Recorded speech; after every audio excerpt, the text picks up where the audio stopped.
여러분 안녕하십니까. 이번엔 종차야지. 모아지 장이라고 합니다.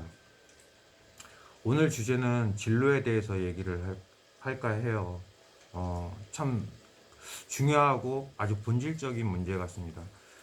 제 대상이 뭐 초등학교까지는 아니고 넓게 잡아서 중학생부터 뭐 40대, 50대, 60대 그 이상 이렇게 좀 넓게 봤을 때 특히 그 10대, 20대 질풍노도 특히 20대 분들 많이 좀 도움이 되는 영상이 되기를 소원합니다. 소망합니다. 이 지금 영상이요. 여러분, 사춘기라고 하면 보통 이제 10대 때 많이 그 2차 성징 나타나면서 사춘기 얘기를 하지만 그것은 제가 봤을 때 좀 신체적인 거고요. 우리가 초등학교 6학년, 그 다음에 중학교 3학년, 고등학교 3학년, 뭐 워낙 경쟁이 치열한 한국 사회잖아요. 학벌 사회고. 근데 그때 나타나는 사춘기나 어떤 나름의 또 고민과 방황과 뭐 고통, 성장통이 있겠지만 저 같은 경우는 그랬고 또 많이 나타나는 게 20대 때 내가 앞으로 뭘 좋아하고 어떻게 살까? 그런 고민이 많이 찾아오게 되는 것 같아요. 30대 때도 찾아옵니다. 사람에 따라서. 왜 그러냐면 이렇게 뭐 그냥 시간이 지나면서 열심히 살다 보면 학년이 올라가고 뭐 어찌어찌해서 대학을 가고 또 남자는 군대를 갔다 오고 직장을 잡았다고 하더라도 대기업에서 보통 1년에 퇴사하는 인원, 그러니까 신입사원 같은 경우도 꽤 되죠. 비율이. 한 10명 중에 한 3명 되나요? 근데 어쨌든 왜 그럴까요? 회의가 오는 거예요. 내가 정말 잘하는 게 뭐고 내가 좋아하는 게 뭘까? 그걸 찾으셔야 돼요. 그걸 찾으셔야지 뭐 좀 힘들고 정말 어느 분야든 다그 허들이 있습니다. 고비가 있고 하나의 고비를 넘기면 또 다른 고비가 나타나고 하는데 그런 고비를 넘길 수가 있을 것 같아요. 그래서 좀 더 구체적으로 제가 또 진로에 대해서 말씀을 드리면 자 여러분 그 2016년도인가 7년도인가 그 프라임 사업이라고 대학가에 또 엄청난 단군 일의 최대 지원 사업이라고 해서 그 떠들썩했던 대학 사회가 떠들썩했던 경우가 있어요. 그것은 뭐냐면 이제 앞으로 향후 봤을 때 이공계 인력은 부족한데 인문사회계 졸업 인력은 뭐 남아 돈다. 이 미스매칭 때문에 이공계 인력을 늘리고 인문사회계 정원을 줄이는 어떤 신호탄이 되는 사업이에요. 그래서 대학마다 이제 뭐 그런 식으로 가겠다. 이공계 인원을 늘리겠다. 이렇게 갔고 또 인터넷에서 한참 회자되고 뭐 지금도 뭐 거의 굳어진 어떤 신조어들이 있죠. 인구론, 인문계 뭐 전공자 뭐 90%가 뭐 논다. 그리고 또 뭐였지? 문송합니다. 뭐 이런 것들, 이런 표현들. 자, 여러분들 그 여기서 이제 잘 들으셔야 돼요. 그 여러분들은 전 세계 뭐 몇십억 되는 인구 중에 다 고유한 존재고 고유한 색깔, 고유한 컬러가 있어요. 타고난 재능이 있고 타고난 흥미와 관심사들이 있는 각 개체들이에요. 그런데 그것을 무시하고 야 지금 뜨는 과가 뭐래? 뭐 바이오 같은데 또는 이과 쪽을 가야 무조건 취업이 되고 굶어 죽지 않는데 그 자기 자신의 어떤 개성과 적성은 다 무시하고 그쪽으로 이렇게 무조건 가야지만이 뭐 살아남을 수 있고 이거 정말 위험한 발상이에요. 왜 그러냐면 가장 중요한 건 우선순위가 바뀐 거죠. 취업에서 이과가 유리하고 이공계가 유리하니까 나의 어떤 고유한 성향이나 성질, 개성은 무시하고 무조건 이과를 가겠다. 이것도 되게 위험한 발상이고요. 그래서 그렇게 갔을 때 그러면은 이공계에서도 통계치를 제가 예전에 조사를 한 게 있는데 대략 60% 정도만이 또 취업이 돼요. 다 이과 쪽으로 간 학생들 중에서도. 그리고 대학 공부라는 게 이과 쪽은 실험 실습도 많고 공부의 깊이가 갑자기 되게 깊어지거든요.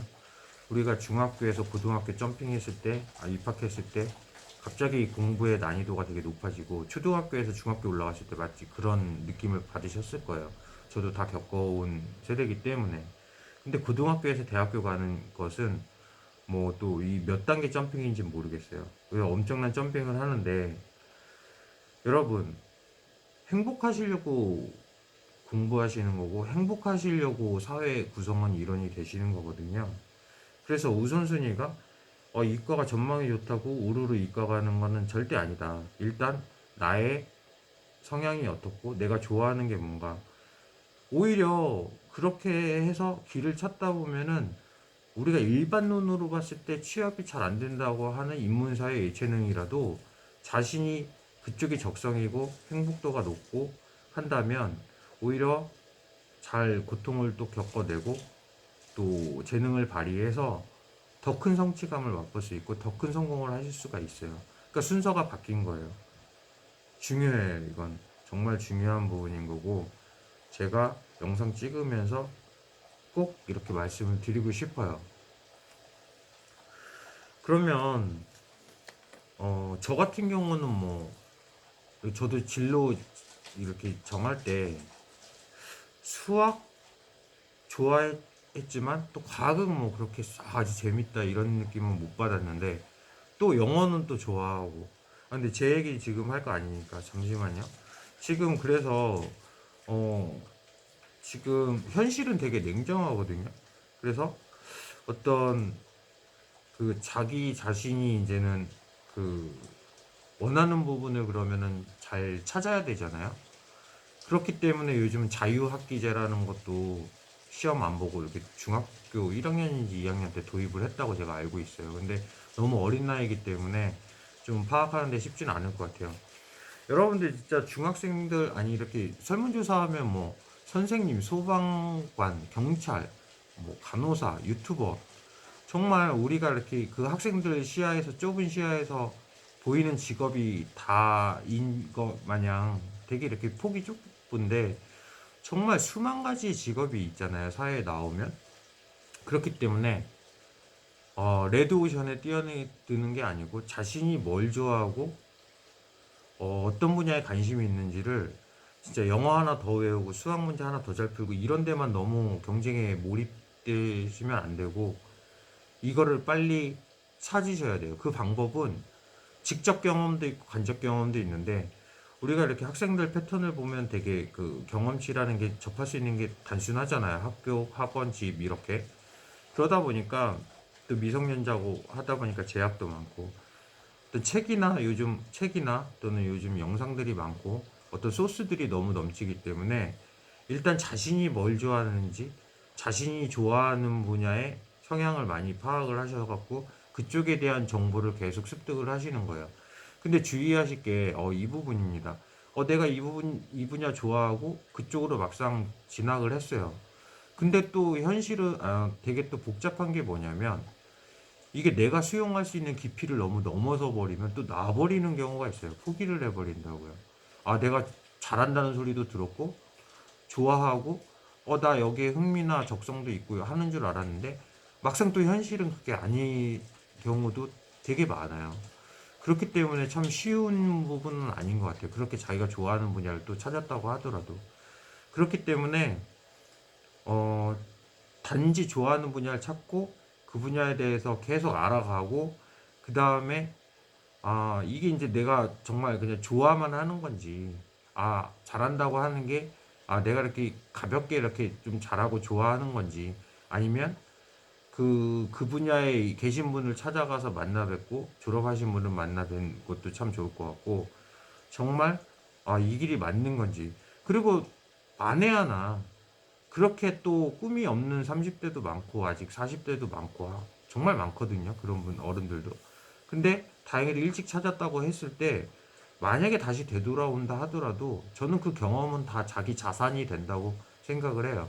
그렇기 때문에 그걸 또 너무 두려워할 필요는 없을 것 같고 다만 시행착오를 좀 덜 겪고 또 우리가 이렇게 인생을 봤을 때 행복하기 위해서 뭐든지 하는 거기 때문에 그 부분은 꼭 제가 얘기를 해주고 싶었습니다. 그래서 아직 뭐 중학생이 구독자로 아니면은 또 영상을 보는 분 또는 고등학생 또는 대학생 몇 분이 계실지 모르겠는데 이제 시작이고 뭐 이제 보니까 저도 이제 좀씩 탄력 받고 계속 영상 올리도록 할 거예요. 그러면서 좀 더 세련돼지겠죠. 아직까지는 뭐 제가 스스로 봐도 많이 어설픈데 일단 중요한 것은 뭐 내용이고 여러분들 뭐 한 번이라도 더 찾아뵙고 만나는 게 중요한 거기 때문에 그렇습니다.